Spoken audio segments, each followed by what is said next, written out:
Welcome to Stars and Swords. I'm Alastair Stephens. This week we hit the midpoint of Charles Dickens' Great Expectations with chapters 23 to 35.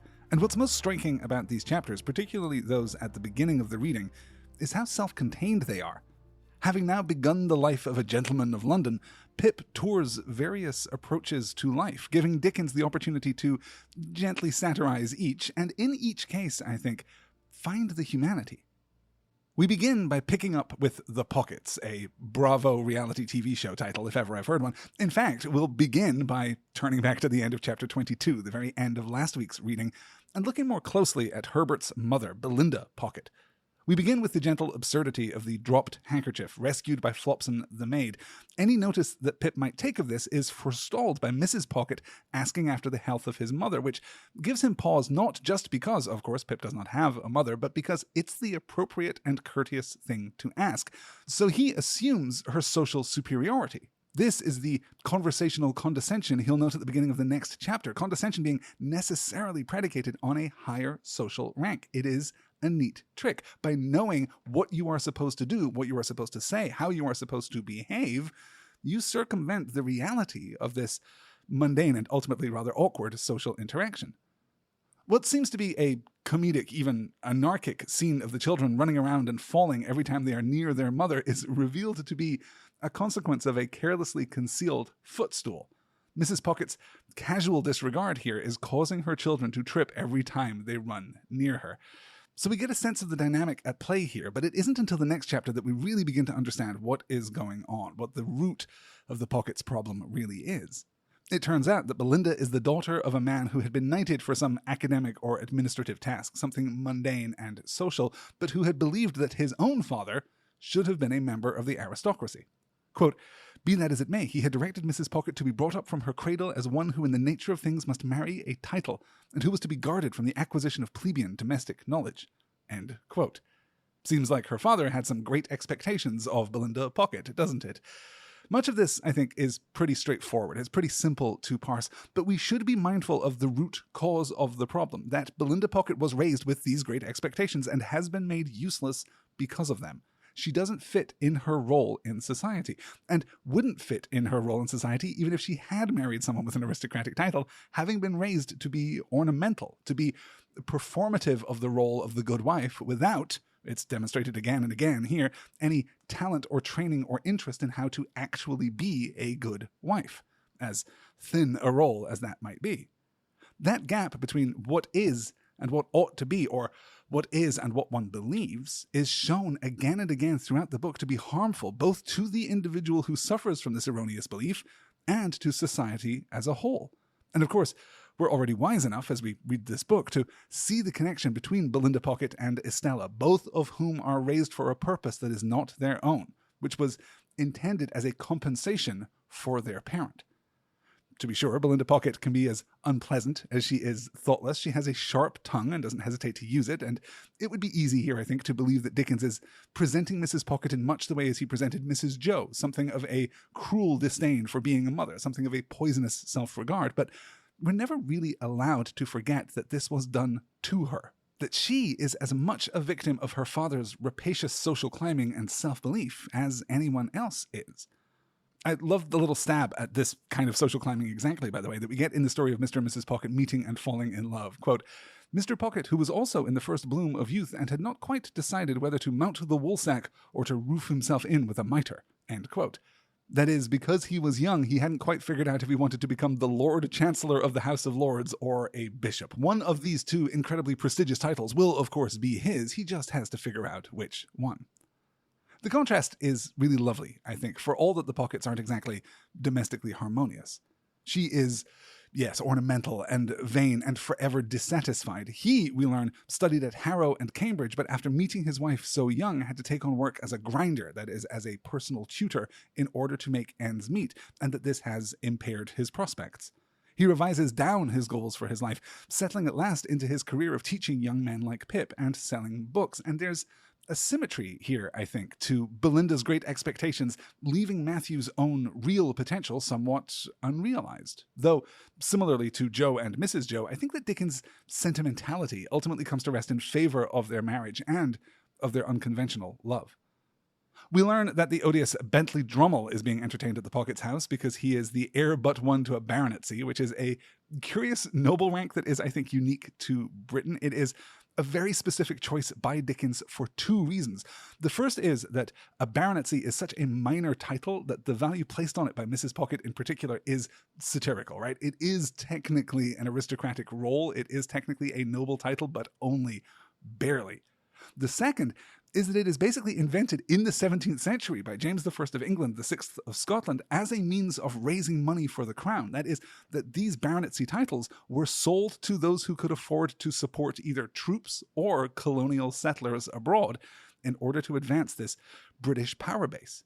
So it's a starkly money-grubbing, cynical, imperialistic kind of aristocracy that has nothing to do with the supposed superiority of the bloodline. This is just about writing a check. I'll note here as we pass this uncomfortable dinner scene how much fun Dickens seems to have with some of his characterization. Mrs. Coiler is comedically overwritten, a character who would frankly be at home in a British pantomime. Quote, Mrs. Coiler then changed the subject and began to flatter me. I liked it for a few moments, but she flattered me so very grossly that the pleasure was soon over. She had a serpentine way of coming close to me when she pretended to be vitally interested in the friends and localities I had left, which was altogether snaky and fork-tongued. And when she made an occasional bounce upon Startop, who said very little to her, or upon Drummle, who said less, I rather envied them for being on the opposite side of the table. End quote. You know, I just don't think that Mrs. Coiler and all of her snake-like characteristics is necessarily a good person.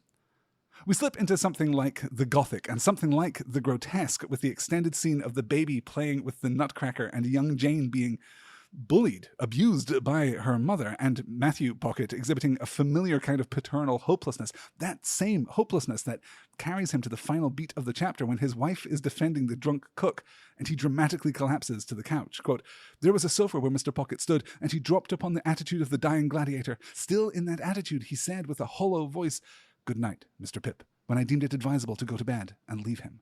End quote.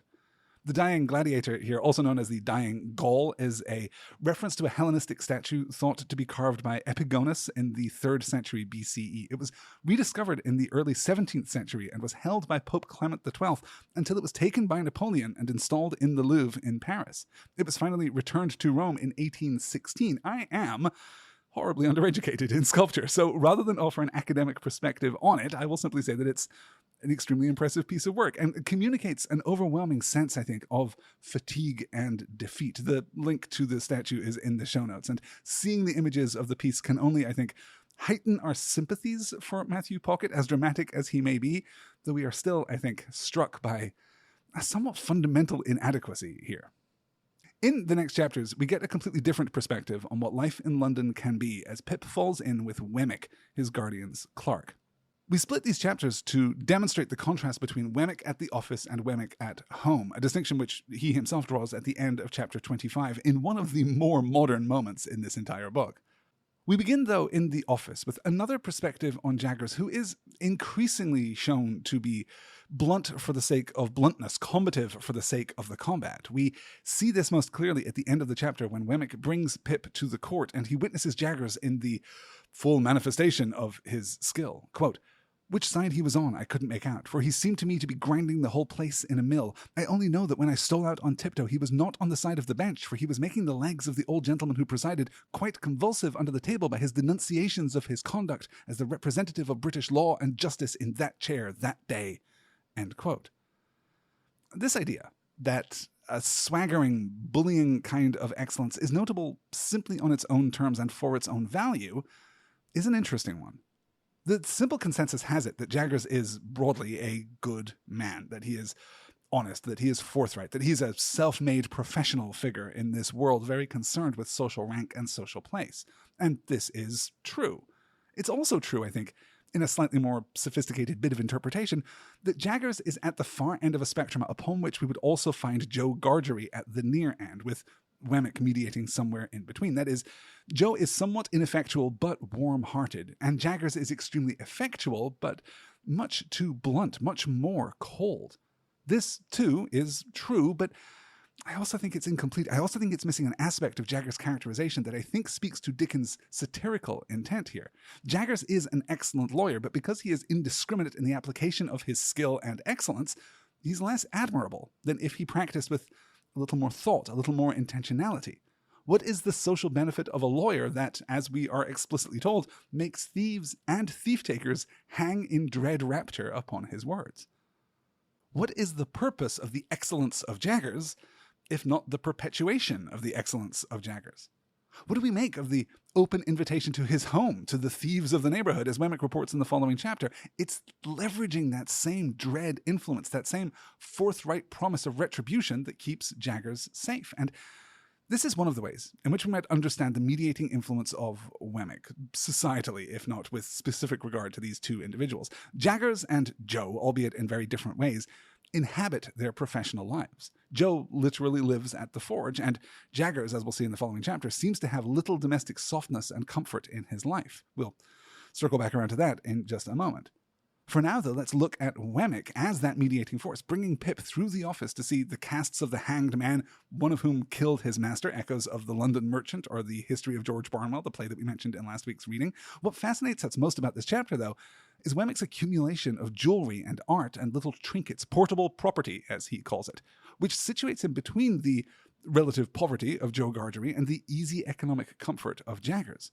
We explore that more fully in the next chapter as we go to Wemmick's home in Walworth, an oddly fantastical construction that feels like the set of a Gothic play, which is appropriate considering that this chapter is the only place in the novel where the word Gothic is actually used to describe, in this case, the features of Wemmick's house.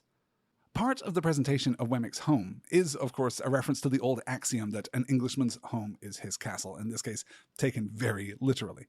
This comes from an English common law case in 1604 called Semane's case, which argues a legal requirement for the so-called knock and announce rule, stating that police must announce their presence before entering a home. Reporting on the case, Sir Edward Coke wrote, quote, "The house of every one is to him as his castle and fortress, as well for his defence against injury and violence as for his repose." End quote. This rule is then incorporated into the Fourth Amendment of the Constitution of the United States, which is the amendment which prohibits unreasonable searches and seizures and defines the limits of legal warrants. The same phrase is used in the naming of the Castle Doctrine, the somewhat dubious legal mechanism used to justify violence applied in the defense of one's home or belongings. So this is literalized with Wemmick, including the pulling up of the drawbridge to separate his little cottage from the rest of the world, and in a way, of course, to separate himself from the world of work and from the Wemmick who operates in that world. This will be made much more explicit later as Pip sees the friction created by the existence of these alternating, coexistent Wemmicks. But here we see the principle, the warm, ingenious, playful, domestic Wemmick, contrasted with the harder, more pragmatic, less principled work Wemmick. Of the two, of course, we are supposed to find Wemmick of the Castle to be preferable, to be more admirable. His treatment of his father is so generous and uncomplicated and so charmingly weird that it stands apart from basically any familial interaction in the rest of the book. The firing of the stinger every night just so the aged parent can hear it is a really lovely, generous act, albeit one that is slightly... Well, okay, so this is where we get into trouble, right? Because there is also something obviously comedic about Wemmick. There's obviously something broad that is being drawn here, a sense perhaps that Dickens is poking fun.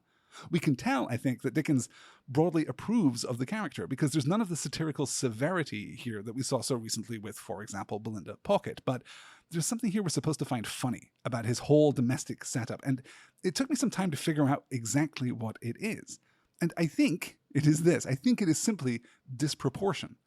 Everything in Wemmick's castle is too small or too large. The moat is 4 feet wide and too deep. It is too small, particularly when we think of Wemmick's argument that if the place were besieged, it would hold out. This is obviously untrue. The little fountain that Wemmick has created is a beautifully composed piece of comedy. Quote, "This piece of water, with an island in the middle which might have been the salad for supper, was of a circular form, and he had constructed a fountain in it which, when you set the little mill going and took a cork out of a pipe, played to that powerful extent that it made the back of your hand quite wet." End quote. The fountain is too small. It is comedically small. And it's not just about small, it's also about large, such as the detonation of the stinger, the dedication of Wemmick to the principles he seeks to uphold in his home, the provision of food for 2 men, and we'll note here the little girl who cares for the elder Wemmick during the day, and the general grandeur and magnitude of this small freehold. It is a life viewed almost entirely at the wrong scale, from the wrong distance, and the combination is comedic. Yes, more than a little absurd, too, but ultimately, I think, admirable. What's really interesting about this chapter, and the story of Wemmick in general, is the distinction between his work life and home life. This is from the end of the chapter. Quote, "By degrees, Wemmick got drier and harder as we went along, and his mouth tightened into a post office again. At last, when we got to his place of business and he pulled out his key from his coat collar, he looked as unconscious of his Walworth property as if the castle and the drawbridge and the arbour and the lake and the fountain and the aged had all been blown into space together by the last discharge of the stinger." End quote. This may not be a healthy, modern work-life balance. This separation may be too complete. This may remind us of the recent Apple Plus TV show Severance in its intensity and severity. But we're deep enough into the text at this point that I think we can start putting together Dickens' different perspectives on work, particularly the work of the professional classes, who are able to distinguish themselves from their own employment. To a degree here, Dickens is anticipating the late Victorian rise of leisure time for all people. At the point that he's writing, and certainly at the point at which the novel is set, the lives of the working class are all but completely dominated by work, by employment. In many cases, particularly in the modern industrial era factories that are springing up all over England at the time, working class people would work between 12 and 16 hours a day, 6 days a week, with only Sunday excepted. By the time Great Expectations is published, that number has fallen to 9 or 10 hours a day. In 1874, a little more than a decade after Great Expectations is released, the Factory Act will enforce a maximum employment of 56.5 hours per week, which is a little more than 9 hours per day, 6 days a week. The consequence of this is that for the first time, there is a useful, generalized social distinction between work time and leisure time. This leads to the rise of professional sports as a form of entertainment. It leads to a huge surge in the popularity of the theatre. It leads to the beginnings of the mass market vacation industry and much, much more besides. But perhaps more importantly, it creates a separation in the minds of even the most working class people between who I am and what I do. So through Wemmick, Dickens is both realizing and anticipating this new development. We are not merely our work. Or at least, at our best, we are not merely our work. Let's illustrate this contrast a little more fully by moving into the next chapter and Dinner with Jaggers. We'll observe the hand-washing Pip noted earlier is now becoming even more insistent, contrasted with Wemmick's casual work in the garden and the cleaning of Pip's boots, which Pip seems embarrassed by at the end of the last chapter. We see, too, the lack of formal courtesy from Jaggers. No dinner dress, no ceremony. But unlike the developed, improved, worked-upon but humble home of Wemmick, we see that Jaggers lives in a home that is well-appointed and stately, but crucially not maintained. Where Wemmick's house is crowded and every inch is put to use, Jaggers tells Pip that even though he owns the whole house, he rarely uses more than the 3 rooms described. Where Wemmick's house is a riotous testament to his other interests, including his aged parent, Jaggers' house contains nothing but documents and books pertaining to his work. And Jaggers can clearly identify people like himself, taking an immediate liking to the odious Drummle. We'll asterisk the appearance of Jaggers' housekeeper Molly at this point, but we're already primed to give our attention to her because Wemmick told Pip to pay attention to her anyway, but we'll return to her when we have more information to work on. Safe to say for now that Pip seems immediately attracted to her for all that she's old enough to be his mother. Foreshadowing. We see Jaggers' ability to manipulate those to whom he is speaking as he extracts from them, as Pip says, quote, the weakest part of our dispositions. Pip is revealed to be boastful. Drummle is revealed to be arrogant and contemptuous, roused almost to a fight with the gentle-natured startup. And then, at the end of the chapter, we're told that he leaves the pockets a month later and disappears from the narrative we can only assume forever. Enough of these reprehensible sorts, though. It's time for some Joe. Chapter 26 begins with the full text of the letter sent from Biddy to Pip. Quote, My dear Mr. Pip, I write this by request of Mr. Gargery, for to let you know that he is going to London in company with Mr. Wopsle and would be glad, if agreeable, to be allowed to see you. He would call at Bernard's Hotel Tuesday morning at 9 o'clock, when, if not agreeable, please leave word. Your poor sister is much the same as when you left. We talk of you in the kitchen every night, and wonder what you are saying and doing. If now considered in the light of a liberty, excuse it for the love of poor old days.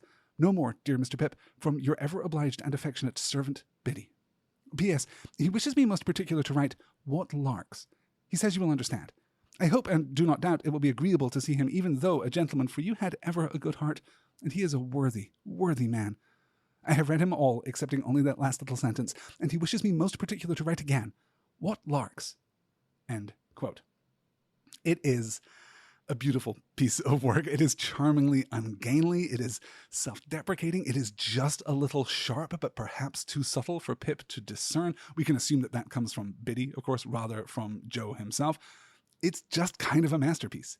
The forced, fractured formalism of it is warm and familiar, reminding us, of course, of Joe struggling to address Miss Havisham, but we can also, I think, feel some of Pip's embarrassment over pleasures as simple as larks. Pip offers a surprisingly sophisticated analysis of his own response to the letter, specifically that he really wouldn't mind Joe being seen by Herbert or his father because the Pockets are good men, they're decent sorts, and Pip respects them, but he would absolutely not want Joe to be seen by Drummle, despite, or in fact because, Drummle is the worst. Quote, "So throughout life, our worst weaknesses and meannesses are usually committed for the sake of the people whom we most despise." End quote. We'll note, to the conscious irony of Pip referring to his little servant boy as the Avenger. He knows that he doesn't really need this servant. He hires the boy for appearance's sake and then is constantly haunted and reminded by his own pride and self-regard, which is a lovely bit of construction here. When Joe finally appears, Dickens, having situated the reader in Pip's discomfort and in careful preparations, which we now know are only going to increase the distance between the two, we are given his dialogue spiced with these phonetic pronunciations, making it harder to parse than before. Joe is Eckerville to most, something between equal and equitable, I would guess, and Pip's former acquaintances are no backarder or forwarder. Pip's time in London has made him more sophisticated and taken him further from the plain-spoken man who raised him, though we'll note too that this extra typographical complication fades over time as Pip becomes more settled with the real Joe Gargery, and perhaps relaxes just a little bit. A quick note here that the first thing Joe and Mr. Wopsle do upon arriving in London is to visit the blacking warehouse. This is the building in real life where Dickens himself was employed as a child blacking boots. So on the one hand, it works as a comedic bit on its own terms that Joe and Mr. Wopsle should be so uncultured and so unsophisticated that they should visit this place of prosaic business rather than one of the many actual wonders that London has to offer. On the other, it's a more bitter condemnation of the blacking warehouse that not only is it the worst place in London, thus the joke, but that it failed to live up to Joe's modest architectural expectations. We might find also a familiar echo in the word that Joe stumbles over, architectural, which contains the tural that we discussed in last week's reading, which might remind us again of Benmore's speculation that Dickens is directly echoing to rural as a phrase.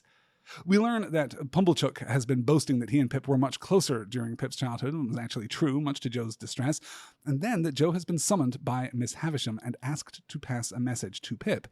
Estella has returned. Joe then takes his leave, revealing that he has understood both his own awkwardness and Pip's discomfort. He understands that he doesn't belong in this world, and though he loves Pip, he won't return. Quote, "I'm wrong in these clothes. I'm wrong out of the forge, the kitchen, or off the meshes. You won't find half so much fault in me if you think of me in my forge dress, my hammer in my hand, or even my pipe. You won't find half so much fault with me if, supposing you would ever wish to see me, you come and put your head down at the forge window and see Joe the blacksmith there at the old anvil in the old burnt apron, sticking to the old work." End quote. This is wisdom. And we're understanding here that Pip's education, Pip's sophistication is, in many ways, taking him further from that self-awareness, further from that understanding, further from peace, and certainly further from the person who loves him the best. It has a value, this education, this self-improvement, but it is not an unmoderated value. And that, we might be beginning to suspect, seems to be the thrust of Dickens' theme here. Great expectations are elevating Pip in the world, but he is becoming untethered. He is not finding a new cause, a new purpose, a new state of being to unify all of this growth, all of this, dubious improvement. We return to this directly with beautiful poise, I think, at the beginning of the next chapter, as Pip invents reasons why he ought not to stay with Joe upon his return to Kent. Quote, "All other swindlers upon earth are nothing to the self-swindlers, and with such pretenses did I cheat myself. Surely a curious thing that I should innocently take a bad half-crown of somebody else's manufacture is reasonable enough, but that I should knowingly reckon on the spurious coin of my own make as good money? An obliging stranger, under pretense of compactly folding up my banknotes for security's sake, abstracts the notes and gives me nutshells. But what is his sleight of hand to mine when I fold up my own nutshells and pass them on myself as notes? End quote. And I'm going to pause here to confess that while the metaphor is clear, the underlying metaphor at least, I don't completely understand the use of nutshells as a substitute for money. I assume that this is a reference to a, three-card Monty kind of game of chance and deception that one would enter into unwillingly or at least unconsciously. I don't know if it's a different contemporary reference that I'm just not getting, if there is a pun contained here that I don't completely get. I think I get the underlying idea here, and certainly the nutshell game, the three-card Monty game would work as a metaphor too, but it feels perhaps more specific than that, and I'm not sure that I'm getting every detail right. I've gone in search of it, so if you have thoughts and perspectives on this, please do get in touch. starsandswordspod@gmail.com. Put me out of my confused misery. The greater point is, as I say, though, clear. Pip is acknowledging his own ability to rewrite his own narrative, to reframe the decisions he makes and the circumstances in which he finds himself as not just forgivable, not just noble, which would be the first step taken by any given to such kind of self-deception, but rather inescapable. There is, after all, no other choice for him but to leave the Avenger behind in London when he returns home to Kent. It isn't his fault that his bed won't be ready at Joe's home, or that he isn't expected by the Gargery household, or that Miss Havisham might take against his decision. To the degree that he's making any choice at all, it's the only choice that is being presented to him by circumstance.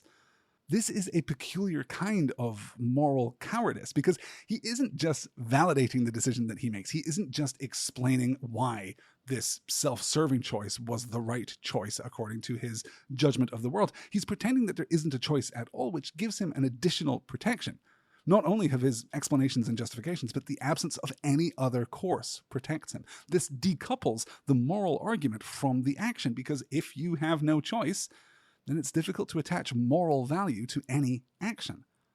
This is given an interesting counterpoint after Pip twice makes these kinds of choices. First, to stay at the Blue Boar rather than with Joe, and second, to leave his servant behind in London. He's then accompanied in the coach by two convicts, one of whom, because this is the smallest of all possible worlds, is the man from the Three Jolly Bargemen who was carrying Joe's file and gave Pip those £2 notes.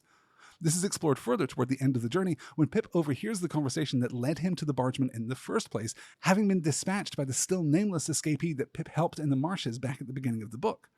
More on that later.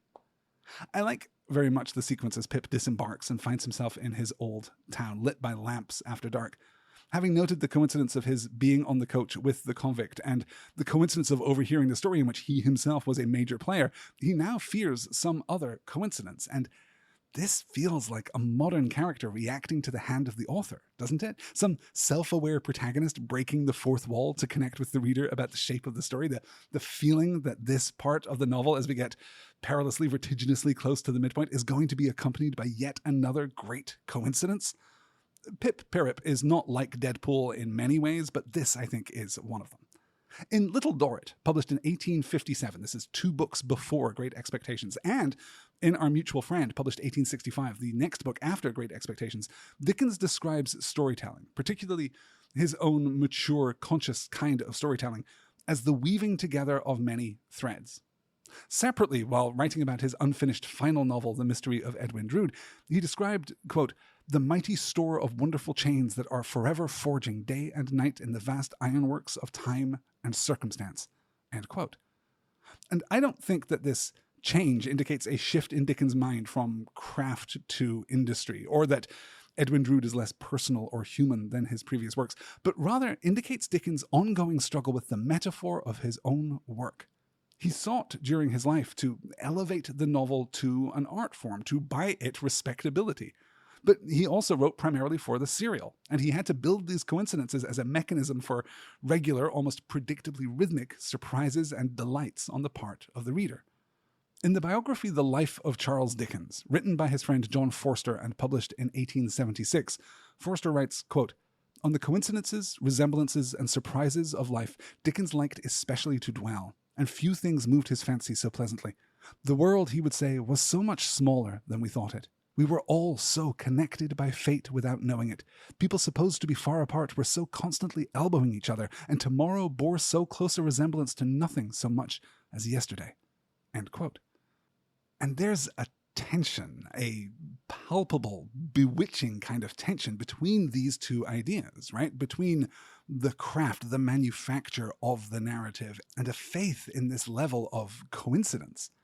The weaving of threads or the forging of a great chain would be disastrous if the constituent elements were constantly surprising you. It seems that we wouldn't trust a great iron chain if every fourth or fifth link was shockingly not at all what you expected. Rather, these metaphors favor consistency. They favor overall structure, even if that structure is revealed only a little at a time, knot by knot, link by link. And not to jump the gun or to spoil the rest of this novel, but Great Expectations rests upon a series of coincidences so elaborate and intertwined and frankly unbelievable that some readers find it impossible to take the novel seriously as a semi-realistic piece of fiction. They instead choose to prioritize the gothic excess or the heavy-handed melodrama as a means of explaining the chain of events that leads Pip to his final destination. And I think that we can see Dickens working to resolve that incongruity even in the pages of the novel thus far. It might be argued that the handling of the coincidence, the big coincidence at the heart of the story, is a primary reason for the inclusion of adult Pip as a narrator, and the leveraging of his ability to foreshadow and to offer anticipatory integration of these ideas. More on that, I guess, when we deal with the ending, or rather the endings of this novel in a couple of weeks' time. Let's conclude this chapter by observing a neat little symmetry here. Just as we began the preceding chapter with the letter from Biddy, we end this chapter with the notice inserted into the newspaper by the odious Pumblechook. And if the voice and the characterization of Biddy's letter was warm and engaging, then the voice of the notice in the newspaper is enough to make your skin crawl. Quote, "Our readers will learn, not altogether without interest, in reference to the recent romantic rise in fortune of a young artificer in iron of this neighbourhood." What a theme, by the way, for the magic pen of ours as yet not universally acknowledged townsman Tooby, the poet of our columns, that the youth's earliest patron, companion, and friend was a highly respected individual, not entirely unconnected with the corn and seed trade, and whose eminently convenient and commodious business premises are situated within 100 miles of the High Street. It is not wholly irrespective of our personal feelings that we record him as the mentor of our young Telemachus, for it is good to know that our town produced the founder of the latter's fortunes. Does the thought-contracted brow of the local sage or the lustrous eye of the local beauty inquire whose fortunes? We believe that Quintin Matsis was the blacksmith of Antwerp. VERB, end quote. Gross.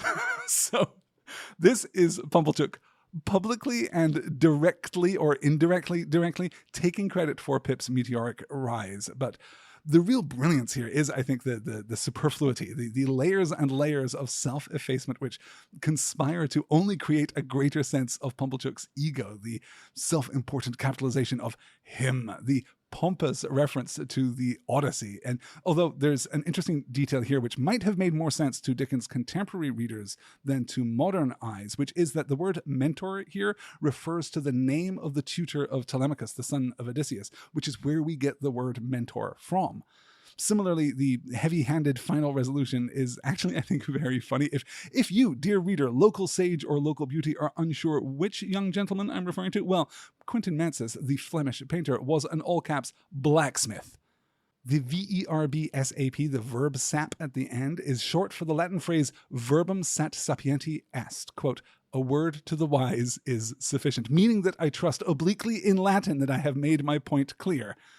And it is, of course, so painfully clear, so thuddingly obvious what his intent is that the irony plays on the page. I love it because I hate it so much.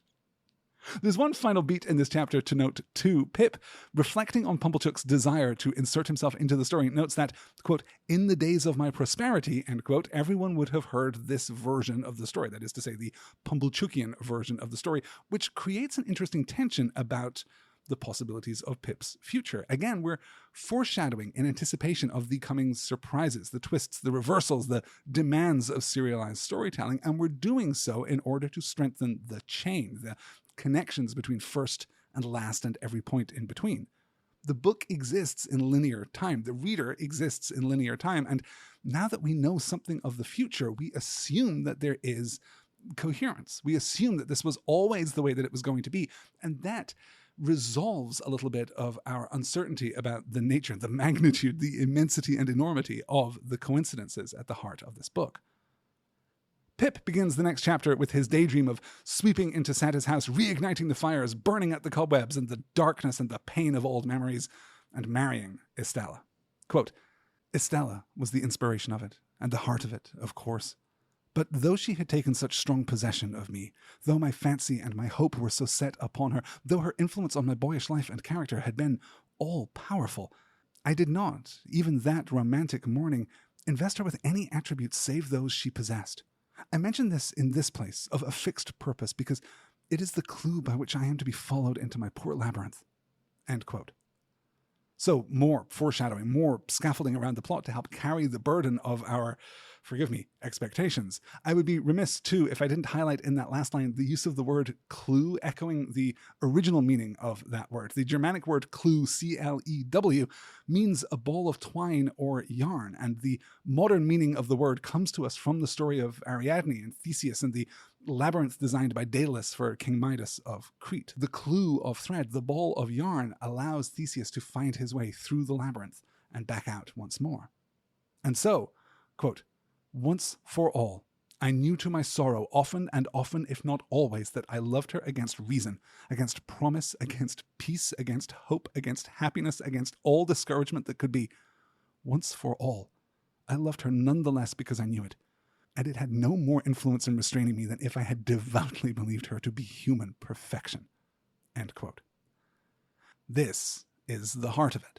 This might be the greatest hope for Pip's redemption in the eyes of the reader, because we've spent a lot of the book so far, now that we're here almost exactly at the midpoint, thinking that this somewhat undeserving little wretch isn't handling his good fortune, his great expectations well at all. But here, he offers what is simultaneously the same kind of escape that we've seen before. Of course, I love Estella. I don't have a choice, not a choice at all. And a softer, more bittersweet kind of resolution. Yes, I know who and what she is, or at least believe that I do, and I don't love her for a fiction, but because I really don't have a choice. This, interestingly, is going to be immediately contrasted with his failure to recognize Estella in Miss Havisham's room, rendering her momentarily just another great expectation in Pip's imagination, but we'll get to that in just a moment. Before we get to Estella, we have the unwelcome reintroduction of Orlick, another element in our increasing sense that the world is closing in around Pip. We then reintroduce Sarah Pocket, who once again offers the same judgment of Matthew. These things are the same, but some things are different. There is disquiet. And we'll see that again with Miss Havisham recognizing immediately Pip's knock at the door, but then teasing him for coming in the first place. He then goes for a walk in the garden with Estella, and she teases Pip about changing the company he keeps, and he, to his credit, admits that the half-formed plan that he had entertained about going to visit Joe the following day is already a fiction. He is aware of what he does, it just doesn't stop him from doing it. I would quote here every word of Estella's confession that she has no heart, but I realize that time is running short, and I've indulged myself rather a lot already with quotations in this episode, so we will cut straight to the heart of the matter and to Estella's coldness. She has no human tenderness, no softness, and for a moment she looks familiar to Pip. We get this giant nudge of foreshadowing, which will eventually be paid off in the pages to come, but this is enough to distract him, perhaps, from what she is really saying. And the time is coming. It is approaching. We're not there yet, but at some point in the pages to come, we're going to have a discussion about who Estella really is and why she is the way that she is. But I want to have all the information before we really delve into the character of Estella. I think we're probably going to talk about her a very great deal next week in the show. But for now, we can look at her self-awareness too, right? Here we see two young people kind of achingly self-aware, but unable to change the behaviors which vex them the most, which cause them the most grief, and certainly create the most friction between themselves. Pip returns to Miss Havisham and is commanded to love Estella, no matter how she tears him apart. And then we get what I think plays as the thesis of Miss Havisham. Quote, "I'll tell you," she said in the same hurried, passionate whisper, "what real love is. It is blind devotion, unquestioning self-humiliation, utter submission, trust and belief against yourself and against the whole world, giving up your whole heart and soul to the smiter, as I did." End quote. And what's so interesting about this, I think, is that it isn't wrong. at least not entirely wrong. When we think of the ways in which love is presented in the pages of Great Expectations, we might recognize a lot of what Miss Havisham describes here, albeit put to a gentler purpose. It is devotion and submission and trust and belief. In part, at least. That is how Joe loves his wife, no matter how terrible she used to be and how far she is from him now. We've already seen enough to infer a similar devotion from Biddy aimed right at Master Pip. We've seen some evidence of that same self-sacrifice in the story of Matthew and Belinda Pocket, at least in the early days. Love is about acceptance. We might think, too, of Herbert and Pip, this platonic, almost quasi-familial kind of love between the two young men. And, of course, we'll see echoes here of Pip's recent account of his love for Estella, too. What's different about Miss Havisham's description of love is also, I think, echoed in these other relationships. Joe loves his wife, but he is hard used by her. Biddy is hard used by Pip, Matthew by Belinda. But by freezing the moment of her greatest betrayal, of living within the shadow of that moment of grief, Miss Havisham has rejected the context of love. She has clung to the hurt, which is always coexistent with the joy, and she has refused to allow the passage of time that softens that moment of hurt into forgiveness, that is overwhelmed and overcome, compensated for by love. Pip takes dinner with Estella, with Sarah Pocket, and with Jaggers, who asks him curiously about his time at Satis House, and then we conclude the chapter with Pip back at the board, telling his pillow that he loves Estella and wondering how to rouse the heart within her, almost as though he wasn't listening to her at all. The next day, Pip walks ahead of the coach restlessly. He encounters the son of the tailor, who outfitted him so well earlier in the book, and barely endures the boy's mockery before fleeing back to London. He dines with Herbert and confesses his love for Estella to his singularly unsurprised companion. Dickens dances on this reveal, I think. He's perhaps never better than, quote, "You have always adored her, ever since I've known you. You brought your adoration and your portmanteau here together," end quote. Pip confesses his insecurity about his position in polite society, and Herbert offers the very sober observation that Jaggers must be sure of Pip's security, otherwise he wouldn't be so accommodating, and that must be worth something. Herbert confesses his own engagement to a girl named Clara, and then we're off to see Mr. Wopsle performing in Hamlet, and I'm going to take the briefest of moments here, I think, just to say a thing that needs to be said. If you venture out to the wilds of the internet in search of, say, a list of Charles Dickens' best characters, you're going to find a lot of good. You're going to find a lot of insight. You're going to find a lot of commentary. What you're not going to find very often is the name Herbert Pocket. And I think that is a terrible oversight that ought to be rectified. Joe Gargery is obviously excellent in his straightforward kind of way, and we might have our affections for Pip and for Miss Havisham. Estella, I think, is a wonder, but I genuinely think that Herbert Pocket makes every page of this book better, and he is always a welcome presence. Pip's criticism of the performance is the beating heart of chapter 31, deeply anchored, I think, in this affectionate satire of Shakespeare's greatest tragedy, of course, but a less affectionate criticism of London's theatrical audiences. Great Expectations, of course, is written well after Dickens has begun to regularly tour and read his own work aloud, so we can speculate that some of this isn't just an informed critique on the manners of the theatre-frequenting classes, but of his specific audiences.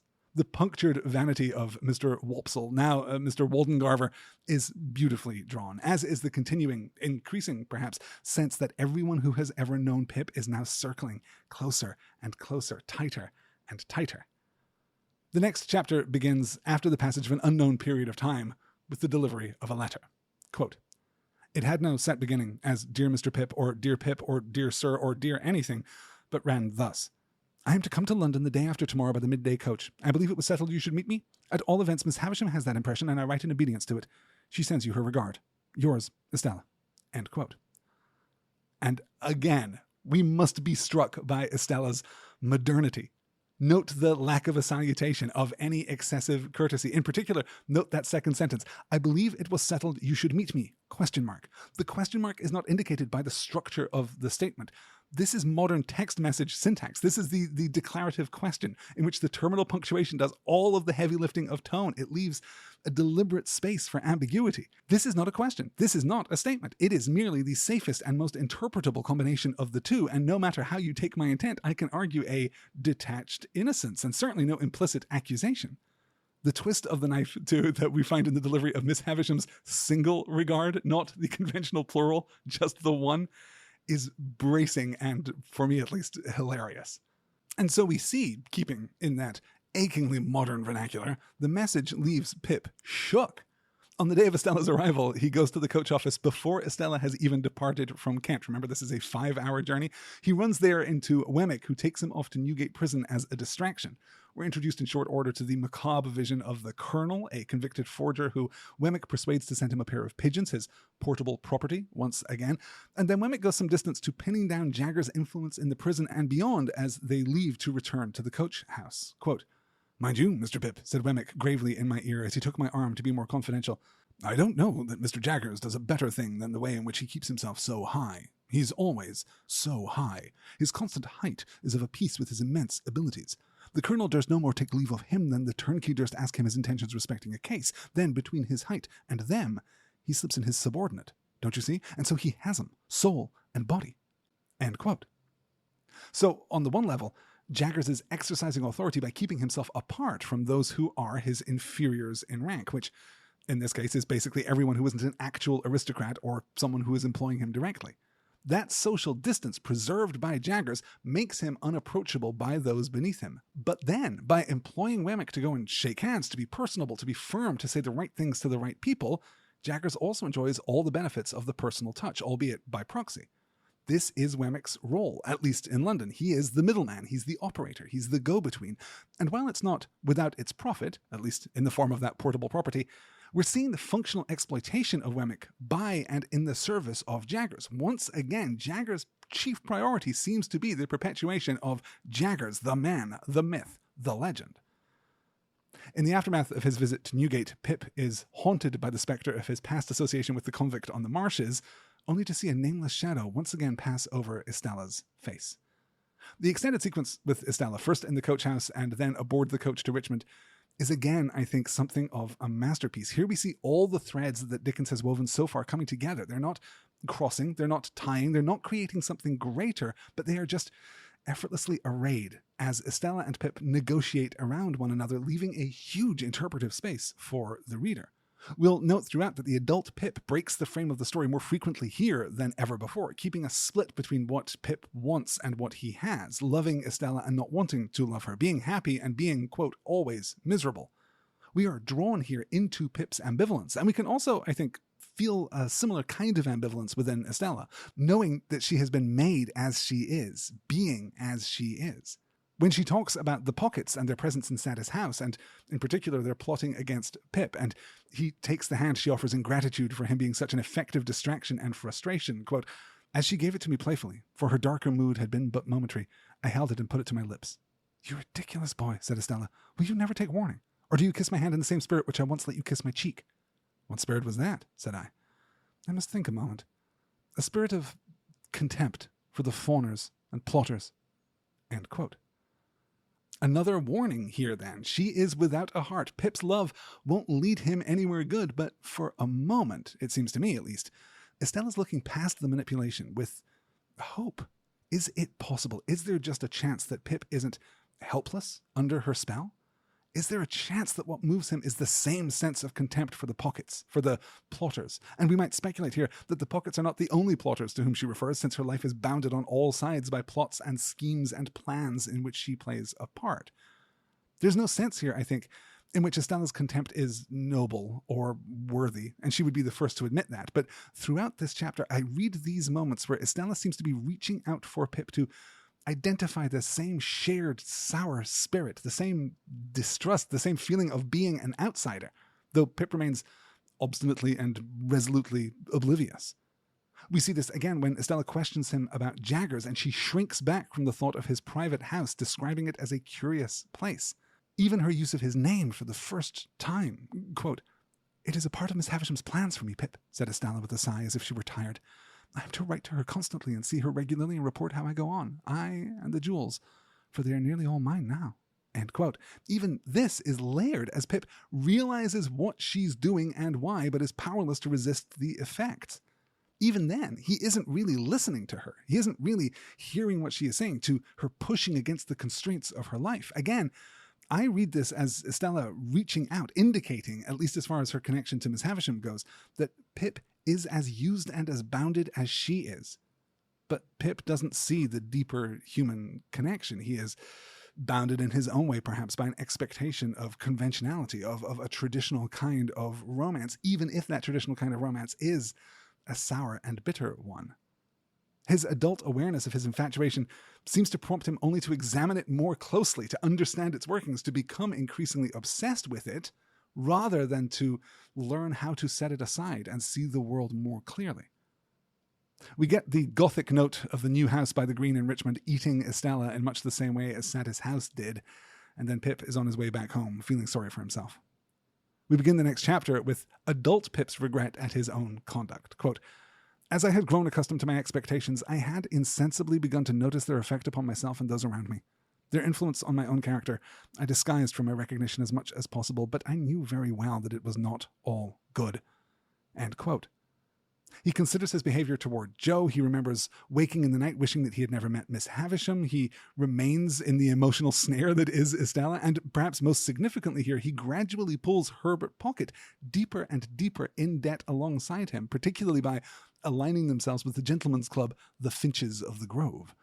The lives of these affluent young men are performative, they're expensive, they're pretty universally miserable, and I'm enormously charmed by the note that Herbert, in his darkest moments, when things look most bleak, even contemplates buying a rifle and going to America. The ritual of going through their debts, of listing everything and neatly stacking the symmetrical pile of documents and doing nothing at all to resolve the underlying situation, is some sharp satire, as effective today as it was in Dickens' time. But it serves another purpose, I think. It demonstrates how much Pip's life now rests on performance, on appearance, on perception, his own as well as others, which is about to be rudely juxtaposed with the reality of his home life, as he receives the letter from Trabb informing him that his sister has died.